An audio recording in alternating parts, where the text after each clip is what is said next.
प्यारे विद्यार्थियों, आज हम लोग एक नया वीडियो शूट कर रहे हैं और वो चर्चा का विषय होगा क्लास 10 का नर्वस सिस्टम यानी तंत्रिका तंत्र। अब ये पार्ट 1 और पार्ट 2 में बनाएंगे हम लोग। तो पार्ट 1 में हम लोग चर्चा करेंगे नर्वस सिस्टम क्या है, तंत्रिका तंत्र क्या है, उसके बाद विभिन्न प्रकार के तंत्रिका तंत्र के भाग, न्यूरॉन के भाग एवं उसके कार्य, साथ साथ हम लोग चर्चा करेंगे न्यूरोगैंग्लियंस के ऊपर, साइनेप्स के ऊपर। तो चलिए आगे बढ़ते हैं, पार्ट 1 का वीडियो शुरू करते हैं।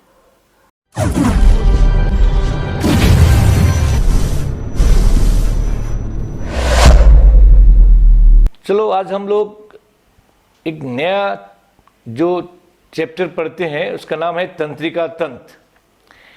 ये बड़ा मज़ेदार चैप्टर है, बहुत ही इम्पोर्टेंट चैप्टर है क्लास 10 के लिए। जैसा कि तुम लोग जानते हो कि कोई तंत्र, पाचन तंत्र हो, परिवहन तंत्र हो, उत्सर्जन तंत्र हो, का अपने काम करते हैं, लेकिन तंत्रिका तंत्र क्या करता है? इन तंत्रों को आपस में तालमेल बस बैठाता है। तंत्रों के साथ तालमेल तो बैठाता है, अंगों के साथ तालमेल तो बैठाता है, साथ साथ बाहरी वातावरण में होने वाले परिवर्तनों का ज्ञान भी हमें कराता है। जैसे आज ठंड है या गर्मी है तो कौन देखेगा, कौन बतलाता है तुम्हें? हमें खुद अनुभव होता है कि आज ठंड लग रही है, आज गर्म हो रहा है, तो उसे हम लोग गर्म में लगता है तो क्या करते हैं? हल्के कपड़े पहनते हैं। ठंड लगती है तो क्या करते हैं? गर्म कपड़े पहनते हैं। कोई बताता है? नहीं बताता है। ये जो बताता है, लेकिन वो है हमारा तंत्रिका तंत्र, हमारा मस्तिष्क बताता है। साथ ही साथ तो तंत्रिका तंत्र है क्या? तंत्रिका तंत्र है क्या? तो तंत्रिका तंत्र जिन तंत्र के द्वारा विभिन्न अंगों का नियंत्रण और अंगों और वातावरण में सामंजस्य स्थापित होता है, वह तंत्र को तंत्रिका तंत्र कहते हैं। यानी हमारे अंगों के बीच तालमेल बैठाना और अंगों और वातावरण के बीच भी तालमेल बैठाने में जो तंत्र सहायता करता है या जो करता है, उस तंत्र को हम लोग तंत्रिका तंत्र कहते हैं। तुम लोग स्क्रीन पर देखो कि हमारा मुख्य दिखाया गया है ब्रेन से हम सोचते हैं, फीलिंग होती है, हम बोलते हैं, हंसते हैं, हमें अनुभव होता है भूख का, प्यास का, है ना, दर्द का, खुशी का, सारा हम ये जो अनुभव करते हैं, ये अनुभव कौन कराता है? तंत्रिका तंत्र कराता है। ठीक है, इस स्लाइड को देख लेना। अब आप मानव तंत्रिका तंत्र के भाग तुम लोग सभी जानते हो। मानव तंत्रिका तंत्र जो होता है 3 भागों में बांटा गया। कहीं की किताब में 2 भागों में होता है, लेकिन हम लोग सुविधा के अनुसार लोग 3 भागों में इसको हम लोग पढ़ेंगे।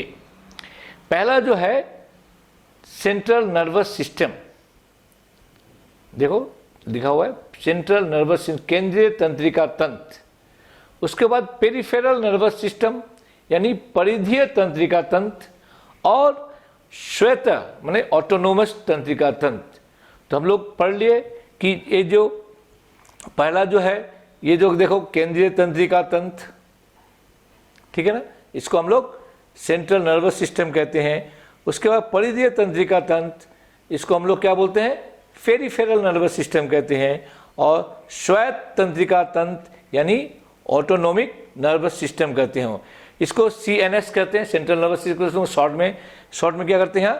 CNS कहते हैं। क्या कहते हैं? CNS। ठीक है। उसी तरह परिधीय तंत्रिका तंत्र को हम लोग PNS,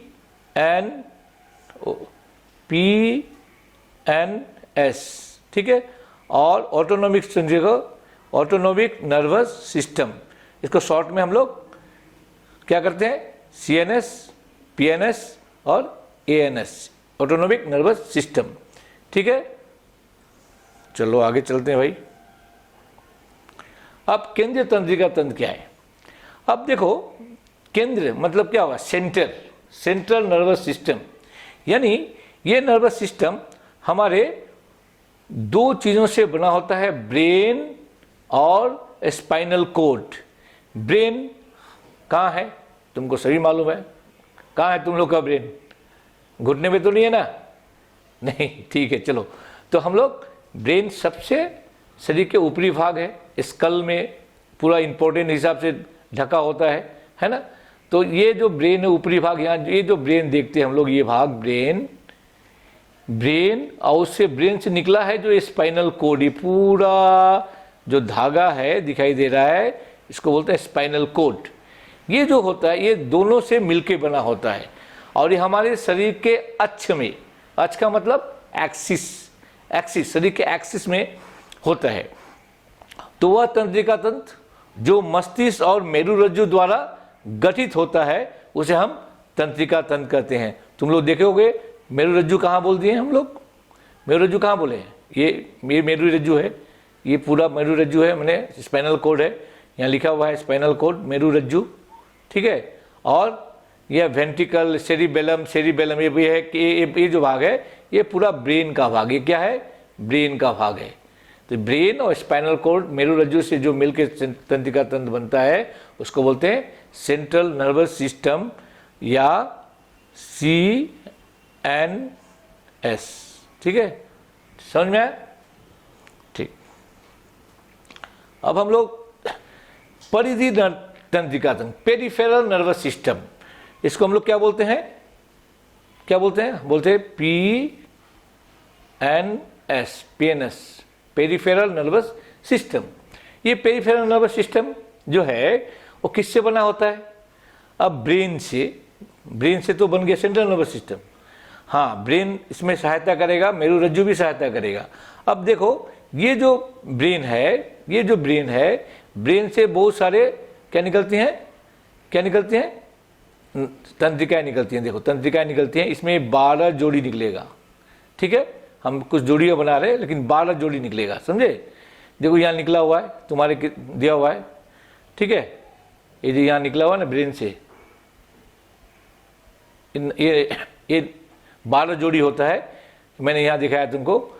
और इसको 12 जोड़ी यहाँ से और 31 जोड़ी जो होता है ये जो नर्वस सिस्टम है, माने मेरुरज्जु स्पाइनल कोड से, ये वाला भाग से जो निकलता है यहाँ दोनों साइड से, ऐसे निकलता है, इधर से निकलता है। देखो यहाँ इस जो यहाँ से दिया हुआ ये सब निकलता है जो इसको बोलते हैं पेरिफेरल नर्वस सिस्टम। क्या बोलता है?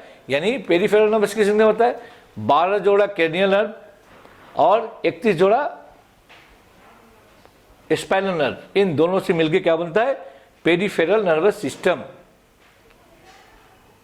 ठीक है। अच्छा, ऑटोनोमिक, जैसे नाम है स्वतः, ऑटोनोमिक, ये क्या करता है? ये स्वतंत्र रूप से भी काम करता है। इसमें हम लोग सोच के अनुसार नहीं होता है, लेकिन इसका जो कंट्रोल होता है वो क्या होता है? सेंट्रल नर्वस सिस्टम से ही होता है, ब्रेन या स्पाइनल कोड ही करता है। ये इसमें 2 घटक होते हैं, सिंपैथिक और पैरासिम्पैथिक। माने अनुकंपीय, देखो यहाँ लिखा हुआ अनुकंपीय तंत्रिका तंत्र, माने सिंपैथिक नर्वस सिस्टम, और पैरा अनुकंपीय तंत्रिका तंत्र यानी पैरासिम्पैथिक नर्वस सिस्टम, ठीक है। तो ये अंगों का विरोधी है। जैसे हम सांस लेते हैं तो मेरा फेफड़ा फूलता है और सांस छोड़ते हैं तो क्या करता है? सिकुड़न होती है, संकुचन होती है।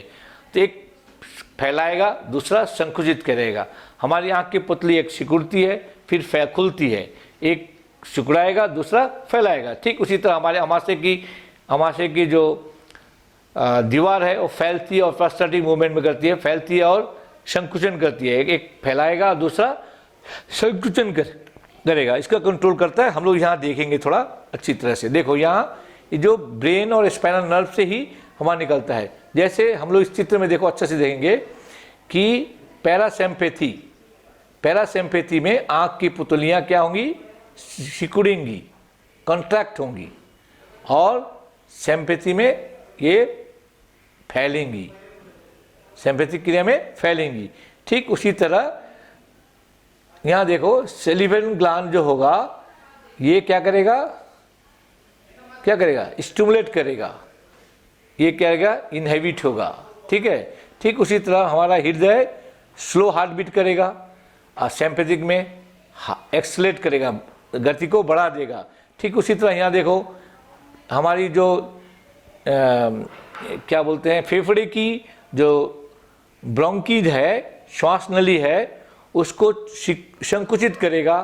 और यहाँ करेगा, ये फैलाएगा, यहाँ करेगा फैलाएगा, सिंपैथिक में फैलाएगा। ठीक ऑपोजिट उसी तरह हमारे स्टोमक के डाइजेशन है, स्टिमुलेट करेगा और इसको बढ़ाएगा और ये थोड़ा इनहिबिट करेगा। ठीक है, इसी तरह तुम्हारा उल्टा होता है, देख लेना इसको अच्छी तरह। ठीक, यहाँ देखो वही चीज लिखा हुआ है, सिंपैथिक में क्या होगा, पुतलियां फैलेंगी। यहाँ देखो, यहाँ थोड़ा सा गड़बड़ है, यहाँ फैलिंग नहीं, यहाँ संकुचित होंगी, ये काट देना पड़ेगा, यहाँ संकुचन होगा। क्या होगा, यहाँ देखो संकुचन, तो लिखने में असुविधा हो रहा है मेरा डिजिटल पेन से, तो संकुचन होगा। हाँ, तो इस तरह से तुम्हारा लाल ग्रंथियां स्रावित कम करेगा, ये लाल ग्रंथि को स्रावित को बढ़ा देगा, पैरासिम्पैथिक बढ़ा देगा, सिम्पैथिक घटा देगा, श्वास के दर को सिम्पैथिक बढ़ा देगा, श्वास के दर को पैरासिम्पैथिक घटा देगा। ठीक है, उसी तरह यकृत अग्नाशय के, यहाँ देखो नीचे 10 नंबर में, यकृत अग्नाशय के श्रवण को कम कर देता है और वो यकृत अग्नाशय के स्राव को प्रेरित करता है। ठीक है, मूत्राशय माने मूत्र हम जहाँ जमा होता है वहाँ से पेशियाँ को सिकोड़ता है पैरासिम्पैथिक, और यह मूत्राशय को शिथिलता में फैलाता है। ठीक है, इस तरह से तुम लोग देखना, पैरासिम्पैथिक सिम्पैथिक आता है, पूछता है, उसको अच्छी तरह देख लेना। यहाँ ऊपर वाला गलती है, मैं उसको ठीक कर दिया।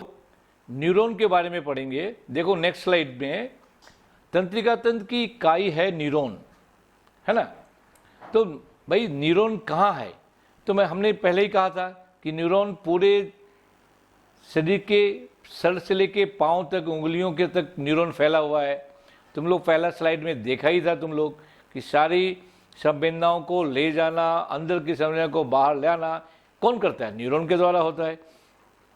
तो न्यूरॉन जो है, न्यूरॉन सारे जगह में पाया जाता है, सब जगह मौजूद रहता है।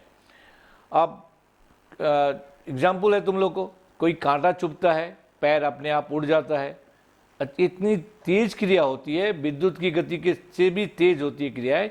उतने समय में संवेदनाओं को संवेदी न्यूरॉन स्पाइनल कॉर्ड तक ले जाता है। ठीक उसी तुरंत उत्तर लेके पाँव के मसल्स में आता है और मसल सिकुड़ जाता है। ठीक उसी तरह बहुत जोर आवाज़ होने से हाथ सीधा कान पे चला जाता है। तो ये क्रियाएं अचानक होती है, हठात होती है, हम लोग पढ़ेंगे इसके बारे में, किंतु ये काम है न्यूरॉन का। तो तुम हम लोग देखें, न्यूरॉन क्या है, मानव शरीर के हर भाग में पाया मौजूद होता है, चाहे अंग किसी भी अंग में हो न्यूरॉन होता है। तंत्रिका तंत्र कार्य करती है, जैसा आप किसी गर्म पदार्थ को छूते हैं, मैंने बताया था गर्म पदार्थ छूते ही हाथ ऊपर उठ जाता है, तो गर्म पदार्थ छूते संवेदनाओं को न्यूरॉन एक न्यूरॉन से दूसरे न्यूरॉन होते हुए हमारे स्पाइनल कॉर्ड तक ले जाती हैं, मेरुरज्जु तक ले जाती है। मेरुरज्जु का मोटर न्यूरॉन उसको बोलता है, हमारे बाइकास्पिड को बोलता है हाथ सिकुड़ दो, वहाँ से हाथ उड़ जाता है। ये बहुत ही जल्दी होता है, तो बहुत कम सेकेंडों में होता है क्रिया। तो हम देखो न्यूरॉन की रचना के बारे में पढ़ेंगे। एक और न्यूरॉन में इंटरेस्ट की बात क्या है, तंत्रिका कोशिका का एक बहुत मज़ेदार बात यह है कि ये इसमें कोशिका विभाजन नहीं होता, कोशिका विभाजन क्रिया नहीं होती। यानी हम लोग जब जिंदा जन्म लेते हैं और मरते हैं, न्यूरॉन की संख्या बराबर होती है। ठीक, अब देखो न्यूरॉन की आकार, एक हम लोग टिपिकल न्यूरॉन बोलते हैं इसको, एक न्यूरॉन के आकार बनाया गया है। तो देखना ऐसा थोड़ा टेढ़ा मेढ़ा हो जाए तो कोई बात नहीं, लेकिन इसको अच्छी तरह बनाना, प्रैक्टिस करना बहुत इंपॉर्टेंट है, परीक्षा में प्राय आता है। और तो हम लोग न्यूरॉन को देखें तो एक जगता है, पेड़ की तरह दिखाई देता है ना। देखो ना, ये जो है क्या दिखाई दे रहा है, क्या दिखाई दे रहा है,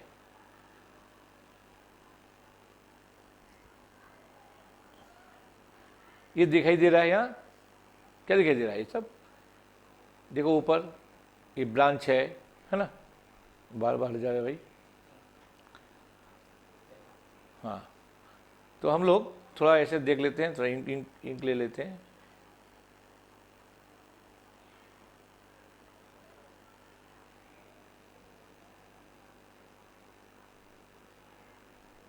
अच्छा देखो, ये जो हम देखे न्यूरॉन, ये न्यूरॉन का जो भाग है, मान लो कि ब्रांच की तरह दिखाई देता है, एक तना की तरह ही दिखाई देता है, इसमें बहुत सारी जड़ें की तरह दिखाई देती है, लेकिन है क्या? तंत्रिका कोशिका या न्यूरॉन है। और न्यूरॉन को देखो बीच वाला भाग, तुम स्लाइड में देखो अच्छी तरह से, ये जो बीच वाला भाग है इसको हम लोग बोलते हैं साइटोन या सेल बॉडी या सोमा, ये तीनों प्राय पूछा जाता है। तो सेल बॉडी न्यूरॉन का प्रमुख भाग है, इसका डिस्कशन नेक्स्ट वीडियो में है, नेक्स्ट स्लाइड में है, लेकिन यहीं मैं समझा दे रहा हूँ तुमको। तो यहाँ जो है, जो मैंने लाल घेरा किया है, ये जो है साइटोन है, इसको सेल बॉडी भी कहते हैं, सोमा भी कहते हैं। ये न्यूरॉन का प्रमुख भाग है। इसमें क्या रहता है? केंद्रक रहता है। देखो यह न्यूक्लियस, यहाँ क्या है? न्यूक्लियस है ना। ठीक उसी तरह यहाँ देखो बहुत सारा साइटोन से बहुत सारा शाखाएं निकलती हैं। देखो बहुत सारा क्या निकलती हैं? शाखाएं निकलती हैं। ये देखो ये शाखा निकला, या ये शाखा निकला, ये शाखा निकला, ये शाखा निकला, हाँ इधर भी निकला, इधर भी निकला। इसको बोलते हैं डेंड्रॉन। क्या बोलते हैं इसको? डेंड्रॉन बोलते हैं। ठीक है, ये देखो डेंड्रॉन बोलते हैं। फिर डेंड्रॉन से बहुत सारी शाखाएं निकलती हैं, है ना। ये देखो यहाँ से निकली, यहाँ से निकली, इसको बोलते हैं डेंड्राइट। तो साइटोन से जो शाखाएं निकलती हैं, पतली पतली शाखाएं निकलती हैं, उसके डेंड्रॉन कहते हैं। डेंड्रॉन से फिर पतली और महीन शाखाएं निकलती हैं, उन्हें डेंड्राइट कहते हैं। एक और देखें तो साइटोन से एक और लंबा प्रोसेस निकलता है, हाँ लंबा प्रोसेस निकलता है, देखो लंबा मोटा प्रबंध निकलता है, उसको बोलते हैं एक्सॉन। क्या बोलते हैं? एक्सॉन। ठीक है ना, ये जे एक्सॉन, ठीक है, यहाँ लिखा हुआ है, देखो इसको बोलते हैं एक्सॉन बोलते हैं। एक्सॉन के बाद देखो यहाँ एक झिल्ली से घिरा रहता है एक्सॉन, इसको न्यूरोलेमा कहते हैं। देखो न्यूरोलेमा बोलते हैं, एक्सॉन जब झिल्ली से घिरा रहता है उसको बोलते हैं न्यूरोलेमा। न्यूरोलेमा नीचे एक मोटी परत दिखाई देती है सफ़ेद रंग की ना, ये है ना, ये मोटी परत दिखाई देती है, इसको बोलते हैं मेडुलरी सीथ। क्या बोलते हैं इसको? Medullary sheath. ये वसा की परत है। उसके बाद देखो वसा के बाद यहाँ संकुचित हो गया, यहाँ संकुचित हो गया है, यहाँ संकुचित हो गया है ना, इसको बोलते हैं नोड ऑफ रेनवेयर। रेनवेयर की गांठें, न्यूरॉन की गांठें, यहाँ ब्रांच भी निकल सकता है दूसरा न्यूरॉन। ठीक है, फिर देखो एक्सोन क्या करता है? एक्सोन विभिन्न ब्रांचों में विभक्त हो जाता है, विभिन्न शाखाओं में विभक्त होके साइनेप्टिक नोड बनाता है। जैसे मान लो ये एक्सोन है, ये ऐसे बनाया है एक साइनेप्टिक नोड, ये ऐसे जुड़ जाता है दूसरे न्यूरॉन के। यहाँ देखो यहाँ ऐसे जुड़ा हुआ है, इस तरह, इसको बोलते हैं साइनेप। दो न्यूरॉन के संगम स्थान को साइनेप्स कहते हैं। एक न्यूरॉन है, एक न्यूरॉन, ये दोनों संगम स्थान होगा, उसी को बोलते हैं साइनेप्स। एक न्यूरॉन अगर संवेदना हो दूसरे न्यूरॉन तक इसी तरह पहुंचता है। ठीक है, तो इसको हम लोग थोड़ा सा और डिटेल से पढ़ लेते हैं। देखो ये न्यूरॉन का घटना, ये है चित्र है, वही सेम वही चित्र है। तो न्यूरॉन क्या है? तंत्रिका तंत्र की रचनात्मक और क्रियात्मक इकाई है, ठीक है। न्यूरॉन की विभिन्न रचनाएं क्या है? साइटोन, मैंने कहा था ये साइटोन है ना, ठीक है। ये जो डॉट डॉट देख रहे हो काला काला, ये चारों तरफ, ये इसको बोलते हैं नेसल्स ग्रेनेल्स बोलते हैं। क्या बोलते हैं? नेसल्स ग्रेनेल्स। ये यहाँ देखो, यहाँ नेसल्स ग्रेनल लिखा हुआ है, यहाँ है ना, नेसल्स की कणें, यहाँ देखो नेसल्स की कणें लिखी हुई है ना, नेसल्स ग्रेनल लिखी हुई है, ठीक है। तो यहाँ भी देखो डेंड्राइट, साइटोन या सेलोमा, एक्सॉन है ना, एक्सॉन है ना ऊपर। उसके बाद नोड ऑफ रेनवेयर, गांठे हैं, स्वान सेल है, उस गांठे के ऊपर एक सेल हो जाता है, उसको स्वान सेल कहते हैं, याद रखना, उसमें मैं बताना भूल गया था। और यहाँ जो निकलता है एक्सॉन टर्मिनल, यहाँ से साइनेप्टिक नोड बोलते हैं इसको, एक्सॉन टर्मिनल या साइनेप्टिक नोड। तो क्या करता है साइटोन? डेंड्राइट क्या करेगा? संवेदनाओं को डेंड्रोन में देगा। डेंड्रोन है, यहाँ डेंड्राइट है, ये डेंड्राइट संवेदनाओं को डेंड्रोन में लाएगा। हाँ, डेंड्रोन क्या करेगा? डेंड्रॉन यहाँ से एक्सोन में लाएगा, साइटोन में लाएगा, साइटोन या सेलोसोमा या ये जो यहाँ इकट्ठे करेंगे सभी से, ये संवेदनाओं को फिर एक्सोन के द्वारा साइनेप्स होते हुआ दूसरे न्यूरॉन तक पहुँचाएगा। समझ में आया? ठीक है। अब आओ, अभी मैंने बताया था कि न्यूरॉन के ऊपर एक वसा की लेयर पाई जाती है। उन लेयर जब पाया जाएगा तो हम लोग उसको बोलते हैं मेडुलेटेड, और जिसमें लेयर नहीं पाया जाएगा, वसा की परत नहीं पाई जाएगी, उसको नॉन मेडुलेटेड। ये जो पहला चित्र है तुम्हारा, ये जो देख रहे हो तुम, ये जो है नॉन मेडुलेटेड का है। इसमें देखो वसा की परतें नहीं है भाई, मोटी न्यूरॉन, एक्सोन के ऊपर कोई वसा, एक्सोन के ऊपर कोई वसा की परतें, ये देखो वसा की परतें नहीं है यहाँ। यहाँ देखो, यहाँ के एक हरा रंग का ये जो वसा की परतें हैं, समझ में आया? इसको मेलाइन सिद्ध बोलते हैं, मेलाइन सिद्ध बोलते हैं, है ना, दोनों तरफ। तो जस्ट जिसमें ये एकदम सिंपल है, जिसमें वसा की परतें मेलाइन सिद्ध पाया जाएगा तो मेडुलेटेड, जिसमें नहीं पाया जाएगा वो नॉन मेडुलेटेड। क्लियर है? ठीक है। किस तो ये प्राय बिना non medullated automatic nervous system में पाए जाते, न्यूरॉन में पाए जाते हैं। अब आओ, सिनेप्स बोला था, मैंने बताया था कि एक जो एक्सोन आएगा नीचे से, ये विभिन्न भागों में बंट के क्या करेगा, क्या करेगा, क्या करेगा, दूसरे न्यूरॉन से बनाएगा, सिनेप्स करके ऐसे जोड़ी बनाएगा, है ना, जुटेगा। इसको सिनेप्स कहते हैं। सिनेप्स का मिलन एक मिलता नहीं है, थोड़ा सा गैप रहता है। यदि एक्सोन डायरेक्ट सेल बॉडी से साइटोन से मिले, एक्सोन यदि साइटोन से मिले, ऐसे ज्वाइंट को हम लोग बोलते हैं ऐसे एक्सोमेटिक। ठीक है, इस जुड़ाव को क्या बोलते हैं, साइनेप्स को एक्सोमेटिक साइनेप्स बोलते हैं। यदि डेंड्राइट और एक्सोन मिलते हैं आपस में, साइनेप्टिक नोड बनाते हैं, तो एक्सोडेंड्रिक बोलते हैं इसको। ये प्राय पूछता नहीं है, कम पूछता है, लेकिन तुम्हें जानना जरूरी है। और एक्सोन दूसरे एक्सोन से मिलेगा डायरेक्ट तो एक्सोसोमेटिक बोलते हैं, एक्सोसोमेटिक बोलते हैं। ठीक है, तो इसको अच्छे से देखने से इजी है, बहुत इजी है। अब आओ, कार्य के आधार पर न्यूरॉन को हम लोग 3 भागों में बांटते हैं। न्यूरॉन समझ लिए, न्यूरॉन के विभिन्न भाग समझ लिए हम लोग। अब कार्य के अनुसार हम लोग न्यूरॉन को हम लोग 3 भागों में बांटते हैं, सेंसोरी न्यूरॉन और चालक न्यूरॉन और संयोजक न्यूरॉन।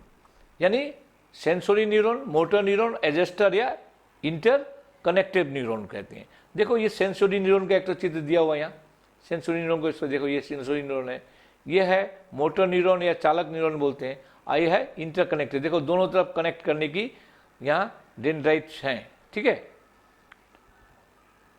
अब हम लोग उसके कार्य के बारे में पढ़ेंगे।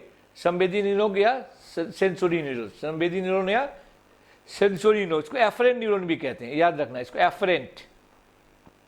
ठीक है, प्राय किताबों में मिलेगा एफरेंट न्यूरॉन, तो इसको सेंसोरी न्यूरॉन, एफरेंट न्यूरॉन एक ही है। तो क्या कहते हैं, संवेदनाओं को मस्तिष्क और मेरुरज्जु तक पहुंचाते हैं। यानी यहाँ कोई चीज़ हमको कोई कांटी है या गर्म चीज़ है, तो संवेदनाओं को कौन न्यूरॉन ले जाएगा, हमारे अंगुलियों से होते हुए हाथों से कौन ले जाएगा, मस्तिष्क से स्पाइनल कॉर्ड तक, ये होता है सेंसोरी न्यूरॉन, जो ले जाएगा वो सेंसोरी।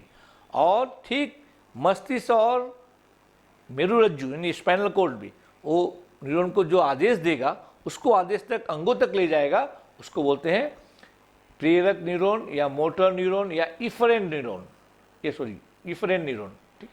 ठीक है, अब आओ, इंटर एडजस्टर या इंटर कनेक्टेड न्यूरॉन किसको बोलते हैं, इंटर न्यूरॉन किसे बोलते हैं, तो हम लोग पढ़े थे, इन दोनों को जोड़ने वाला न्यूरॉन, इन दोनों को ये वाला तीसरा वाला, इन दोनों को जोड़ने वाला न्यूरॉन होता है इंटरकनेक्टेड। समझ में आ गया? अब कार्य के आधार पर पढ़ लिए, कौन कौन न्यूरॉन पढ़ लिए, संवेदी, मोटर और इंटरकनेक्टेड, एडजस्टर बोलते हैं उसको। और आकार के अनुसार हम देखेंगे तो हम लोग 3 प्रकार का पाते हैं। देखो स्लाइड में देखो, आकार में ये जो न्यूरॉन है एक ध्रुव है, इसको ये इसको बोलते हैं एक ध्रुवीय या यूनिपोलर। इसमें 2 ध्रुव है ना, इसको बोलते हैं बाईपोलर। इसमें बहुत सारा है, देखो यहाँ बहुत सारा बहु है, तो इसको बहुध्रुवीय या मल्टीपोलर न्यूरॉन कहते हैं। एक पोल को वन यूनिपोलर दो पोल को, ध्रुवीय या बाइपोलर, और दो से अधिक हो तो मल्टीपोलर। एकदम सिंपल है। अब आओ कुछ परिभाषाएं तुमको शॉर्ट क्वेश्चन में पूछता है एग्जाम में। जैसे यहाँ जो दिया हुआ तुमको न्यूरोगेलिया आता है, 2 नंबर का पूछता है।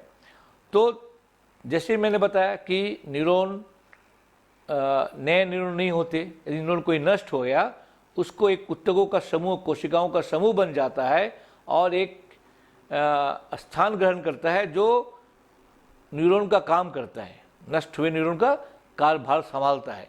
ऐसे भाग को परिवर्तित न्यूरॉन को हम लोग क्या बोलते हैं? हाँ, क्या बोलते हैं? न्यूरोगेलिया बोलते हैं उसको, न्यूरोगेलिया। गैंग्लियन, गैंग्लियन तुमको प्राय जिसका मस्तिष्क डेवलप नहीं होता, और मेरुदंडु प्राय मेरुदंडु प्राणियों में बहुत प्राचीन है, उसमें गैंग्लिया मस्तिष्क की तरह काम करता है। एक साइटोन का समूह है, साइटोन का समूह है जो मस्तिष्क की तरह काम करता है, इसको बोलते हैं गैंग्लियन। तुम लोग यहाँ देख सकते हो पोस्ट गैंग्लियन कैसे बनता है, और यहाँ न्यूरोगेलिया है। तो हम लोगों ने आज अच्छी तरह से पढ़ा न्यूरॉन की संरचनाएं, न्यूरॉन क्या है, उनकी संरचनाएं, साइटोन, सोमा या सेल बॉडी, वहाँ से निकलता है डेंड्रॉन, डेंड्रॉन से डेंड्राइट, उसमें रहता है न्यूक्लियस, उसमें नेसल्स ग्रैन्युल रहते हैं। उसके बाद सबसे लंबा प्रबंध को हम लोग एक्सोन कहते हैं।